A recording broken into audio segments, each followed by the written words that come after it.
Pastor Bryan, I'm so excited to be here with you. Learning from leaders, it's a conversation with other leaders that we get to learn from you. And I know my relationship with you goes way back. I got an incredible introduction to you. And then we got the privilege of, while you were in Austin, to have dinner. And I was instantly drawn to your heart and your passion for people, and your investment in me as an individual has been incredible. So this is an honor for me to have this conversation with you. I'm excited. Man, Yeah. the feeling is mutual. Ditto. It's amazing, when you do enough life and ministry, and at some point you get to a place where you're just like it doesn't take long when you get around people. Just things come in sync quicker, and you realize, okay, these are the kind of people I want to do life with, and definitely do ministry with, and it's just been a joy. And so I love getting to spend time with you. Especially, this is a cool honor for me to get to talk to leaders with you because we share that heart. So thanks Yeah. for having me be a part. Man, such a privilege. I know you're in such an incredible season right now, and that's really what I want to focus a lot of the conversation on.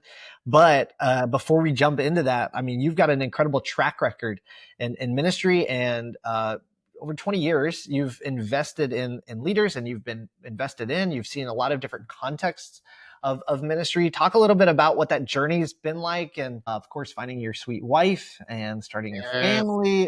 There's a lot there that I know people are journeying through their own story. But give us a quick glimpse of that, what that process has been like. yeah.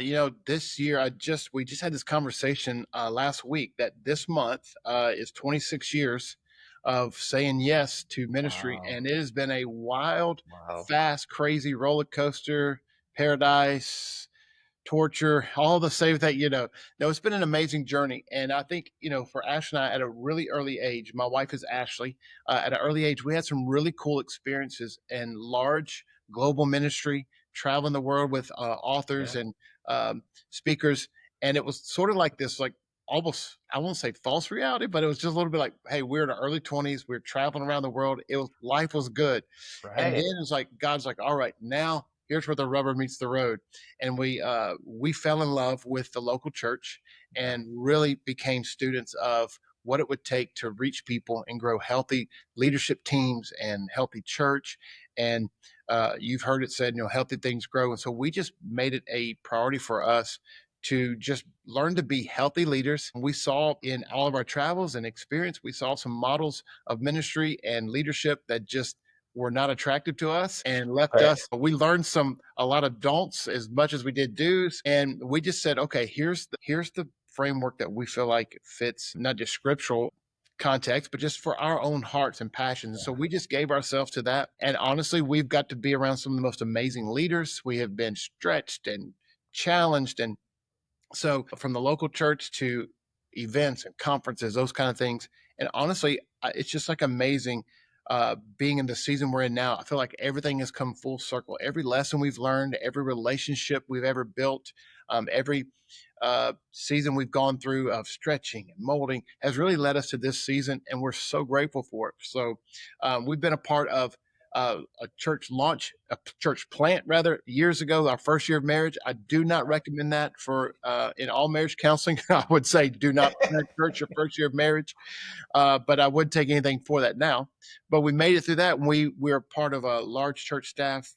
We were on staff at one of the top 10 fastest growing churches in America at one Oh, point. yeah. And again, all of that, I'm saying that just because it was just a wild ride, and we found ourselves in some amazing positions. Yeah. Ben, I've done, I started off as a youth pastor. I know what it's like to mow the grass and teach, quote, Sunday school on Sunday, and Right. then have to teach on Sundays and Wednesdays. I've been a campus pastor.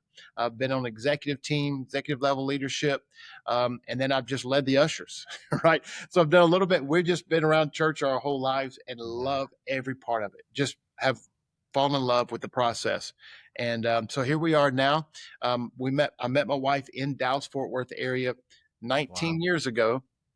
No, actually, we met her 20 years ago this summer, and we've been married for 19 years. Wow. And uh, we just moved back to the DFW area last August of 24, and man, it has been an amazing journey. We have two awesome little miracle Yeah. children, Paxton and Callan. 6 and 4. I had them both in my from 40 to 42, and so it's been a that has been a fun ride. My wife says it's going to keep us young, but I haven't felt that feeling yet. Oh man. Like, I'm waiting for that to kick in, No, right? really. Like last night, I'm like, I'm so tired of. And my daughter, she's 4. She looked at me. She said, "Daddy, you want to wrestle?" I'm like, I just want you to get in the bathtub and go to sleep. That's all I want. Your wrestling is just laying on the floor and just like, go for Yes. it. Like, Go for it. please. Yeah, please just jump on me. Let me lay here. Well, this is what I love about, I mean, just even your story and your experiences. If you spend even just a few minutes with Pastor Bryan, you start to realize that as you were talking about some of the fastest growing churches and being over locations and helping planting a church, like all of these experiences could um, build up or puff up. But the minute you have an encounter with you, there is just an incredible spirit of humility and of desire to help and a passion for people. I'll call you a pastor's pastor. Like you are a one that is just you'll be in the lobby for as long as you need to be, because that's where you're called to be, and that's what I just have loved getting to be around you and seeing what this next season has held as you guys got into the Dallas Fort Worth area, and really just that's what I'd love to dive into is you Okay. stepped into revitalizing a church Yes. after serving in these large multi-site contexts, and I just want to know what drew you to this kind of work and what did the church need most in those first few months, because you came in and you inherited an incredible church with a great legacy, but it Yeah. was at around 70 people, some core families. Talk to us a little bit about that journey, because I know there are a few people out there that are Mm. considering planting, potentially revitalizing, or even have some of their own experiences with this. What did you see? Yes. Well, yeah, honestly, when we knew that there was a next in our heart, like where we were, it's not where we're going to be forever. We started the prayer process like everybody does. Okay, what does Yeah. that look like? Where's it going to be? How's it going to come together? And honestly, you're in this world a lot with church planters, and it's like there are so many churches being planted right now. And I had a lot of friends who have planted churches, and we've come alongside them and been a part of their journey. And we thought, okay, this could be an easy, I say easy. This would be a great next step for us. Sorry, Sure. a great. No one knows. No one thinks church planting is easy, but a great next step. And as we prayed through that and kind of went down that road a little bit, we just didn't have peace in our heart about it. Yeah. And so then our hearts opened up to what is it supposed to look like, and we just felt like God's spoke this word to our heart, Ash and I, to redig an old well. That's what I kept hearing, redig Wow. an old well. And so at first I just thought, okay, who am I supposed to tell that to? What am I supposed to do with this? Yeah. And then we just started unpacking that in our spirits in our prayer time. And we knew that God was going to lead us to a place that we were to redig that well. And so we started praying about it. And just within a matter of months, this opportunity popped up on our radar, and we started praying through it, and just God's sequence played out to where we just, man, this was just the coolest thing. And here's how we knew what really attracted us to this was this particular place. Number one was we said, okay, God, if we're going to plant a church or if we're going to relaunch a church, where do we need to do that? So I asked Ashley one day, I said, if God gave us the choice, if he just said, I'm going to bless where you go, Right. where do we want to go? And so we made this. I said, let's get 3 cities. And we listed 3 cities that we've either lived in or spent time in. And Dallas Fort Worth was the number one on our list. And so Wow. I sat down at this lunch, and this gentleman asked me, he's a pastor in the DFW area. He said, hey, I know of a church that's looking for a pastor. Their pastor's been out for a while, and I think they're going to transition. Would you be interested? And I said, we're open. He said, well, it's in Dallas, North Dallas. And I thought, you don't even know, man. Absolutely. That's number one. Yeah. Let So, me let me yeah, let me pray about yeah. So we it. started praying about it, and honestly, like everything just fell into place. And I got to be honest, not every season of my life have things just fallen so Yeah. well in place. And I will say, when I say it fell into place well, not that it didn't come without some emotion, little had to fight off a little anxiety, like is this the right thing to do? And because the thing for us was we knew stepping into an existing culture that there's an existing culture, and so you have to meet people where they are to try to get them where you want them to be. And but that was part of what attracted us here is the congregation that was here. So there was like 70 people. You said 70. Really, it was about 50 on a Sunday. About 50 Okay. people Okay. attending, and I say 70.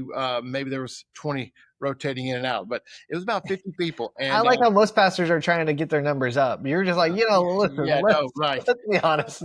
We all know. I mean, we're in ministry. You got to be real about some of these things. And that was it was it was that. I mean, like we walked Yeah. through the building. I remember walking through the building the first time, and I had met with like this search team trying to find the pastor, and then there's some board members, and we're Ash and I are walking around the property, and I just remember, and I told them this. I just said, I don't know if you guys are really ready for this. And they said, "What do you mean? No, you're the one. You're the pastors. We feel like God's brought us." And I said, "No, it's not about us. You feeling comfortable with me. I think it's the question really is about are you comfortable going to be comfortable moving this church forward? Because I saw 30 years, 40 years of history and decor and ministry things on walls and rooms. And I thought, man, the first thing we're going to do is try to clean this stuff up and move it forward. And I didn't want to, and this is my line to them was it's to me it's going to be decor, to them it's going to be part of their spiritual life and journey Wow. and ministry.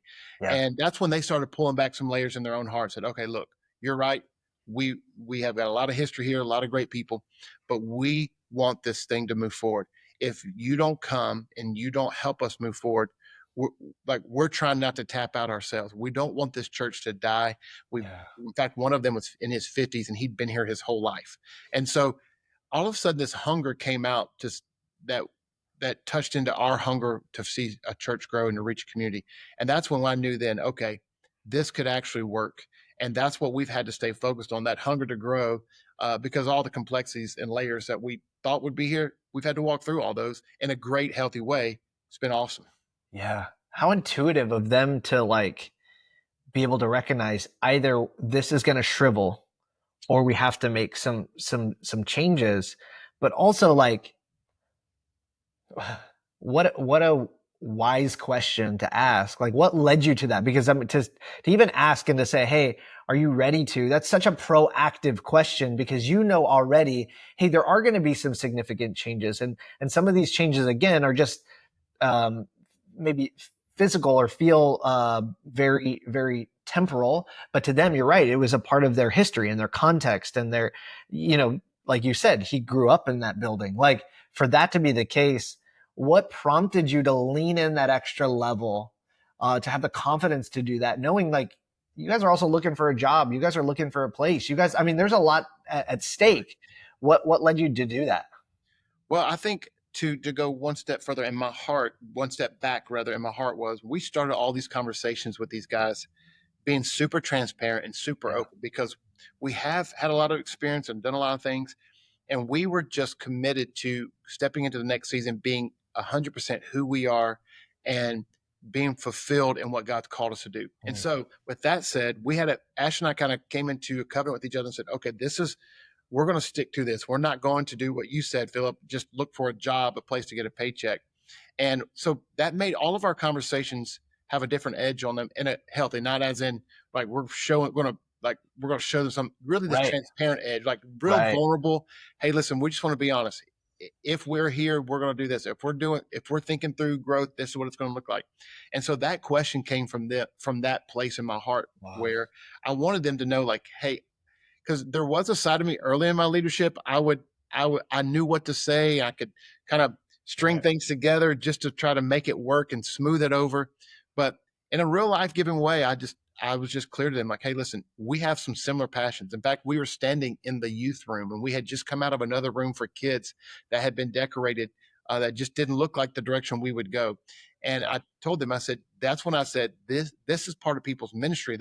This was them serving the God, and Yeah. they got a heart and spirit connected to this. So for me, it was I cared too much even about them to pretend like it would be okay or Right. to not be honest and discuss those things. And to our now I won't say surprise, but to our joy, delight, that's when they said, listen, we've all Yeah. talked about this. I mean, it's not like they had to go talk to a lot of people. Like the core group was here, it was boiled down, right? And they've said, look, we're all committed to doing what we've got to do to see people reach for Jesus. And I will Mhm. say, I mean, you've been part of this journey. Like I had lunch with someone just this weekend from that existing group that's been here for uh, 30 years, right at 30 years this year. And this person said to me, I'll be honest, when you went into kids and you painted over that mural, and my heart sank. I was like, oh, here it comes.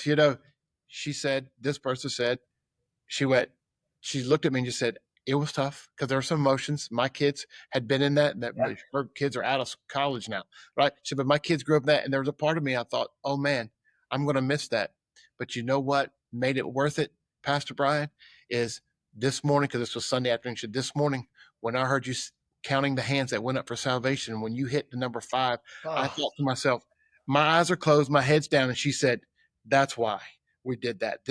That's more important to me than any mural, than wow. anything in the kids. We're reaching people for Jesus, right? Man. I just got chills talking about it. But Yeah. so, I so love the it. good thing is, I mean, not we weren't just changing to change, right? It's that we were changing because we knew we had to reach people, right?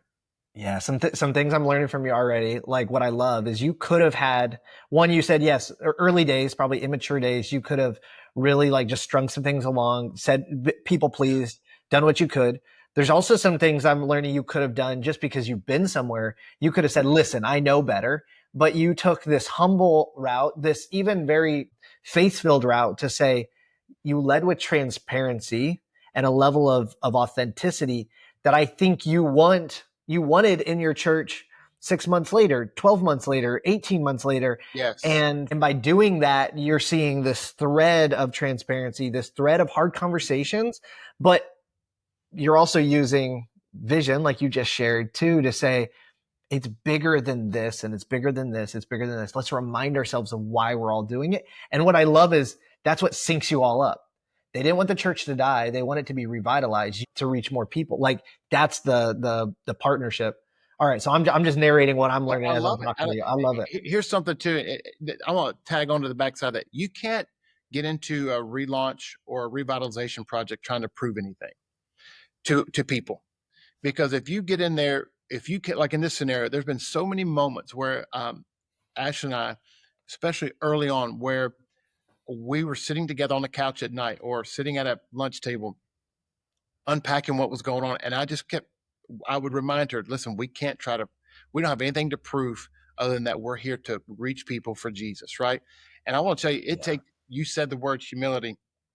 I'm glad that it's at least kind of coming out a little bit because it's been hard and we've had to humble ourselves. Like just last night we were talking through a scenario and Ash was like, oh gosh, just okay, we've got to humble our hearts in this scenario. I'm like, absolutely, because humility always wins. Humility always wins in these moments. I'm not saying that you turn away from things you that you need to address. I'm saying you still address them.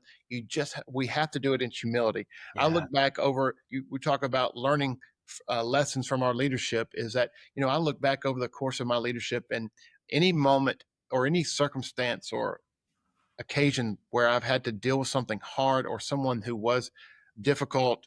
Um, when I've done that with humility in my heart and towards them, and again, still addressing hard things and still taking care of heart things, if I've done it with humility, I can look back, even when it didn't turn out the way I wanted it to, I don't have any regrets because of the spirit and the heart I did it.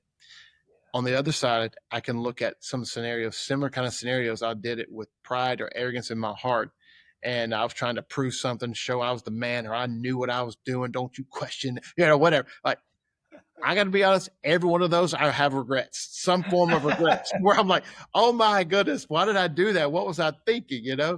And so honestly, coming this season, I think if I'm someone that's here listening to this and I'm considering, or about to go into, or I'm already in the middle of a relaunch or a revitalization of a church, is I would say, just don't lose the humility part of it. I mean, honestly, it's the most Jesus trait Right. we can have, right? One of the most Jesus traits we can have, just to keep ourselves humble. And I loved about Jesus. He never, he didn't ever approach anything like he had to prove it. He was just being who he was, doing what he knew to do. And that's where I think this season has been so special for Ash and I is that we got peace with that.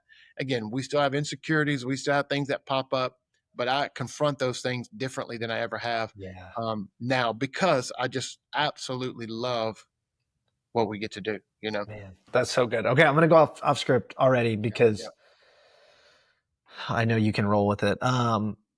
What a journey though. Yeah. So we got I've got the privilege to walk with you during this revitalization, and that's where I've like, again, I'm front row seat to what you guys are doing, and the hard work that you're making happen in this turn. Well, let's rewind to like September ish. You're wanting to, I mean, you got there around May, maybe June, Yes. Yeah. May, Me. and then you're like you're wanting to get out the gate. You're wanting to feel relaunch Run. September. I Run. remember even saying, hearing you say like just getting it to a spot where you feel like when people come into the door, it does have this sense of new life. And as you're needing to rebrand, decorate, you're trying to bring things up into, well, talk us about how you manage that and how you process that while also really trying to build a team simultaneously. So, what was that fall like? Because you really didn't relaunch till January or so. Yeah, February, the February. That's following right. year. Yeah, next fall. Yeah. All right. Well, first, let me just say, you hit it the nail on the head. I was ready to run. I mean, like I had been, Ash and I had been praying and fasting for a year about this opportunity or just the Yeah. next opportunity, and then we literally, it took us 6 months to officially agree on this and pray through Yeah. this and everything come together. And so when we got here, it was like, okay, I don't want to spend another year praying and seeking it. I want to start Let's do something. mowing it down. You know, what I'm saying, I just want to start building.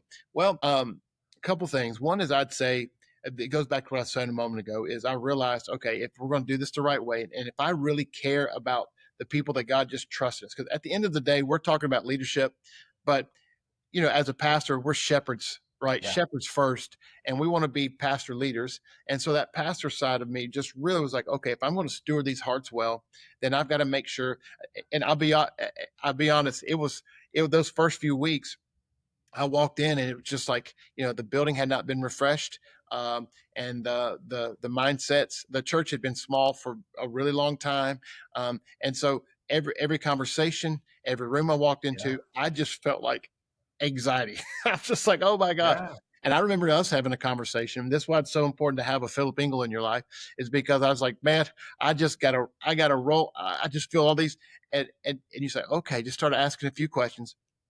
It's like, all right, well, what if you waited till, and I remember telling you specifically, Yeah. September, we can do this, and we're going Right. to do a name change, and we're going to cast a vision, and man, I'm going to have this meeting. And you're like, well, I'm pretty sure my wife didn't call you on this, but it felt like y'all had some conversation. You know what I'm saying? You guys were talking to the same boss, I think. Anyway, so you both were like, just like, hey, what if we just pushed it just a little bit further down the road, allowed you to let some of the dust settle, get your feet underneath you, and thankfully I trusted good, wise counsel, and that's what we did. But honestly, it was so amazing because during that time, Let me interject real quick yeah, because yeah, yeah, I please, think please, this might help somebody is recognizing when you look at the totality of the future of you and yeah, actually leading this church, we're thinking 20 plus years. okay, yes, And you can, I remember telling you like 6 months or even 4 months is nothing in comparison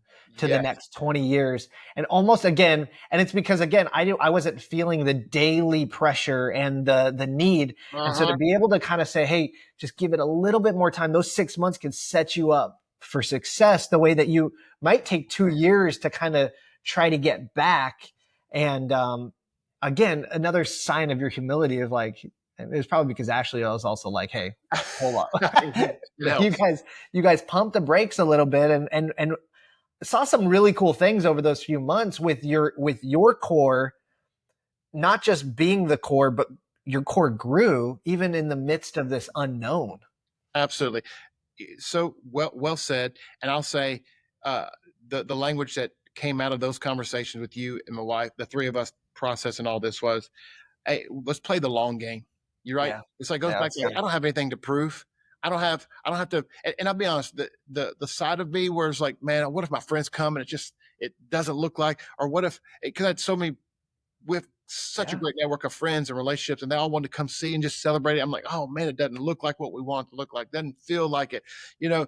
And it was that in itself was humbling. It just like Yeah. because we had been doing things at a high level in large environments, and all of a sudden, go from I had a full staff of people to help me pull things off, and it's like, hey, who's going to take that trash out?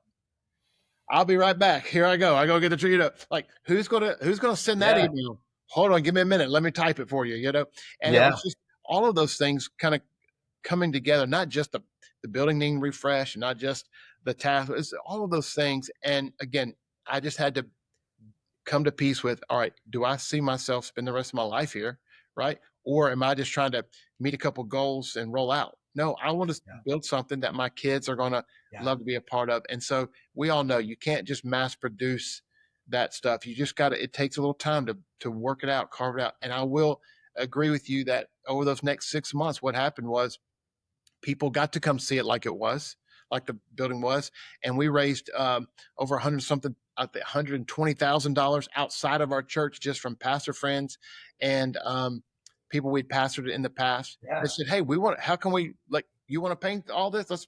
I'll sew into that. Or hey, you want to buy Wow, this man. for carpet for the kids? I want to." And so, honestly, Philip, again, that wouldn't have happened if we had just pulled the trigger, made Yeah. everybody think everything's wonderful going. There's Right. a part of just like communicating the need, letting people see where we are, be a part of the process, the journey, and then the last thing would just be like the core did grow. We got to meet some great new people that said, "Hey, I want to be a part." Yeah. This is the coolest thing is that we found there are just people that just feel called to build. They want to be a part of the building, and so if you build it all without them, then Right. they're never going to be a part of the process with you, or probably never be a part of the church because they are attracted to the building part. And so that's been really cool too to see just like the people that God has sent us that want to be a part of the building with us. Yeah. You've done the hard job of making the asks and then creating opportunity for them to say yes.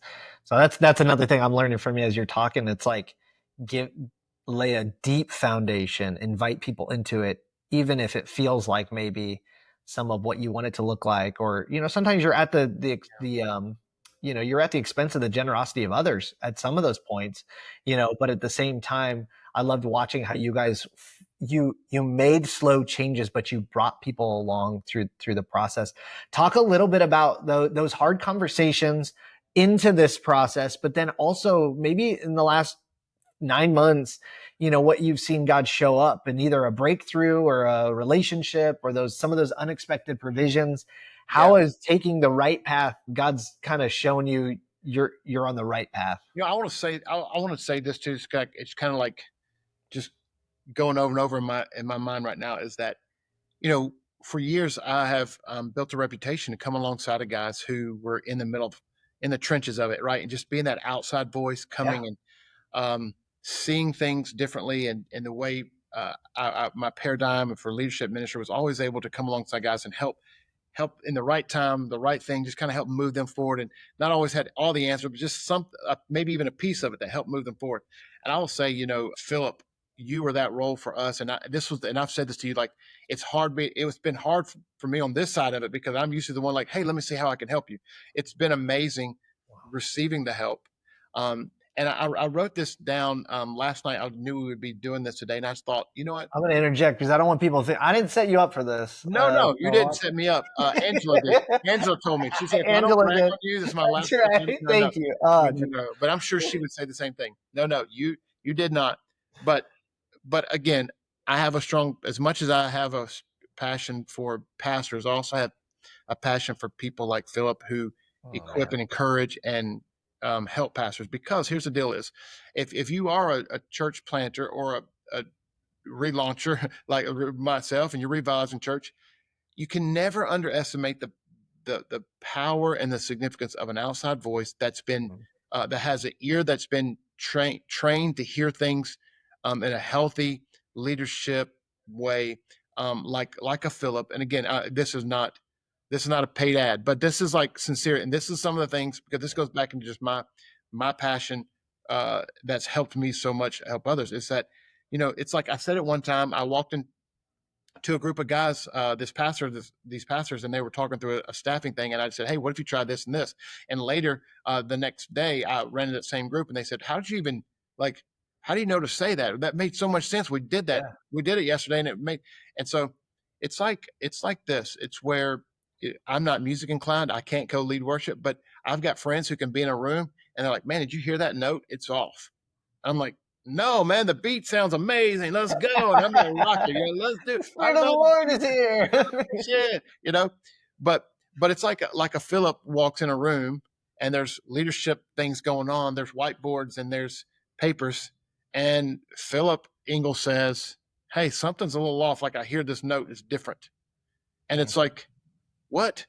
No, man, we're busting our tail. We're getting this thing done. No, no. Yeah, I understand you. I'm not questioning that. I'm just saying there's a note here."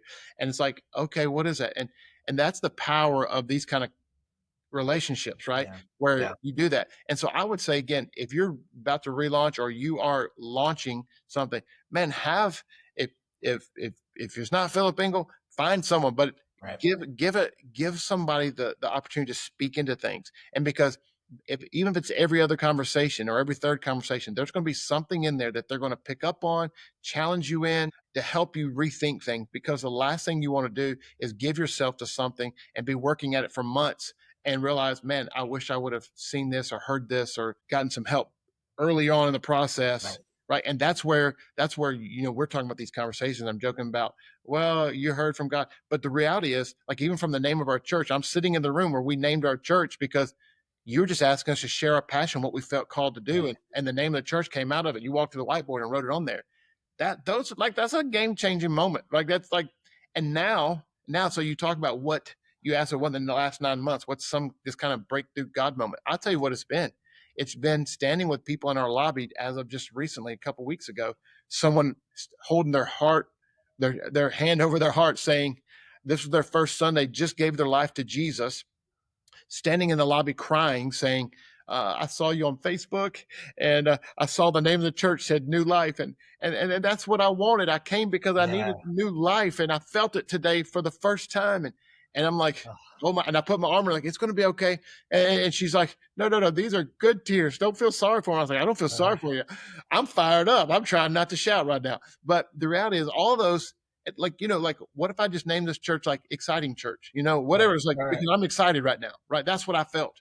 But having these little God moments on the front end Yeah. to position us for the rest of our ministry journey here, like the next 20, as you said, the next 20 years, had we not invited the right voices and the right people into that process with us, 10 years from now, 2 years from now, we look back and could have said, man, I wish I would have taken a little more time to flesh this out before I just guns a blazing, right? Yeah. So I think for me, again, it seems simple, but it was a huge kind of a breakthrough moment for me to receive instead of being always the one giving, right? Yeah. Yeah, man. I, And well, I don't and know I if that would was the say, right answer for that question, but that's what I had right there. I mean, again, I think kind of extrapolating these lessons that you're giving us is that, yeah, you're not supposed to do this alone. You really aren't. Mhm. And that outside perspective can be so valuable when you're in the day to day and wrapped up in the emotion of the people that are by you. Yep. And what I saw firsthand from you though, too, it wasn't like, with some people, I'm kind of waiting for the other shoe to drop for them to be like, yeah, yeah, I appreciate that, but I'm still going to do Right. my thing. You, you like prayerfully considered and used wisdom, not just with me, but some of those friends that are other pastors that have gone before you and done this. And you really created a council of wisdom because there was many around you. And you heeded a lot of those things and saw now, I believe, fruit that's still yet to be born. Uh, And I'm gonna brag on you a little bit too. We were joking around with right around Easter, this man right here, guys, he quadrupled his church, more than quadrupled your church, and so it's like well, seeing from launch to Easter, and I'm like, these are true Easter. No, these are not like the fake, like everybody calls New Life their church home. Nobody called New Life their church home because they right. didn't know it existed Right. until a little while ago. So I just am so excited for you guys and seeing what God's doing there and the work and the effort that you guys have put into it. Of course, you know the level of sacrifice. God knows the level of sacrifice. People that are coming through the doors now have not even a shred of evidence of what that is. But I think, you know, um, like it talks about with Mary, is you guys get to treasure those things in your heart, knowing Yes.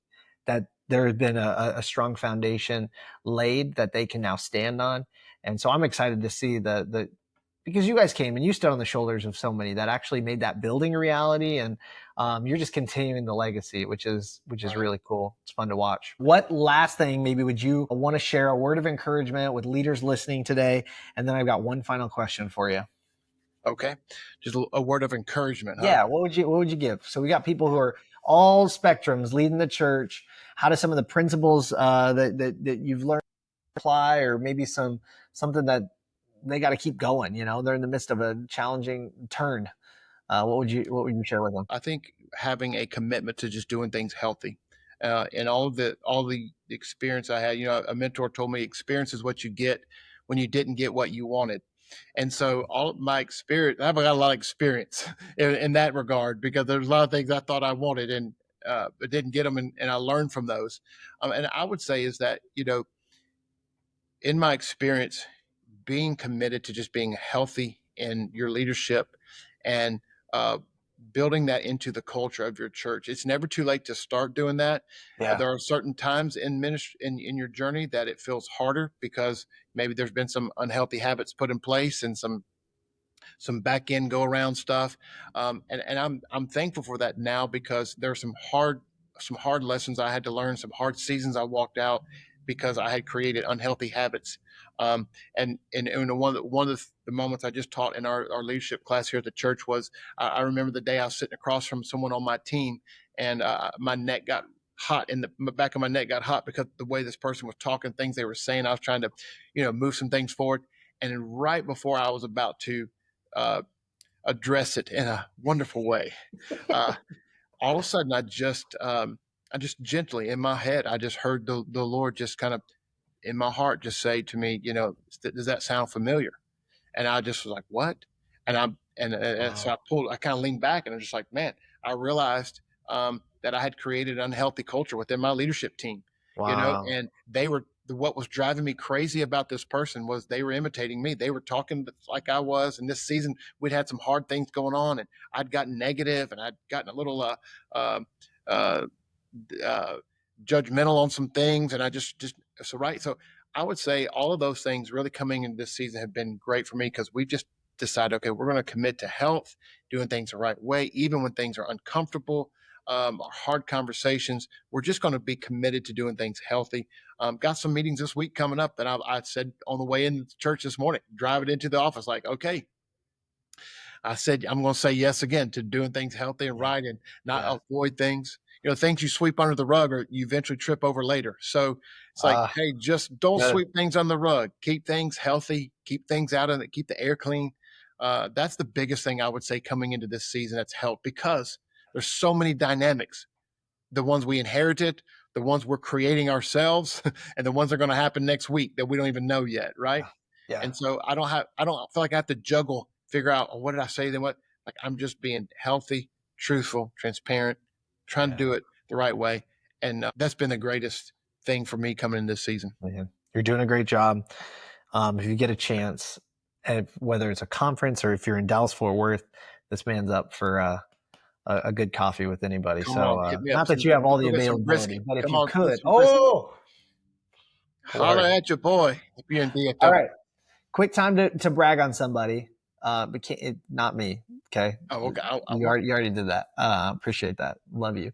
But at Focus 412, we believe that the best development happens in the context of relationships. So, who is somebody that has played a pivotal role in your growth as a leader, and what's something practical they did to help you grow?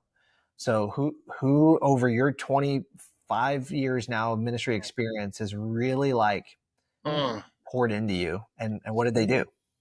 Yeah, so many. I would say, you know, I would say it's the and I can give you an exact example, but it's really been the people have just shown up, Hmm. right? It's sort of like in the Christian culture in general, like, okay, hey, how you doing? Oh, we're good, Yeah. because that's just the easiest way. And if you ever Yeah. say I'm not good, or I need something, it's like, I'll be praying for you, like, Yeah. Yeah. Yeah. God bless you. It's like Yeah. they're waiting for me over here, okay? But it's the people that who have called and checked and then rechecked and then followed through to help have been the biggest things. The relationships that are closest to me right now are those relationships where I've just shown up for, and they've shown up for me. I mean, the scripture says, "Look, you got to make room for each other's faults. No one's perfect," but I would say the ones that I'm closest to, the friends are like brothers to me now, are the ones who, even within my own faults and vice versa, we've just shown up for each other, and we've been there. Whether it's Yeah. catching a plane to go show up because a staff member went rogue, or man, this has been a strong push season. I'm really struggling. I just need to be around my boys, right? And it's Yeah. those guys who've shown up, made the drive over to just recently. Like, hey, we've got to redo our stage, and we're Yeah. relaunching the thing. We got Vision Sunday coming up, and I can't afford a set. And a friend loading up a trailer, and five of his staff, a large Yeah. staff, is like, I'll be there. I'll be there Sunday after church, and we're going to set it up for you, right? It's just showing up and being there for people. Again, as a leader, we do it a lot. As a pastor, we do it a lot for those in our church. It's Yeah. just been amazing when we do it for one another, right? Yeah. Yeah. That's so great. Well, you live it, and that's what I love. That's what's drawn me, obviously, to you is that you're not just, hey, we should hang out sometime. It's like we're hanging out. Here's what we're doing. Hey, Here's don't what. invite me to your house unless you're That's right. unlocking the door, because I'm on my way. I love it. No, I do. Pastor Bryan, you're incredible. Thank you so much for investing in us and investing in all of the leaders that are listening here. Thank you for the lessons that you've learned, that you've been able to share with us. And I know it's gonna pay dividends. So thank you, my friend.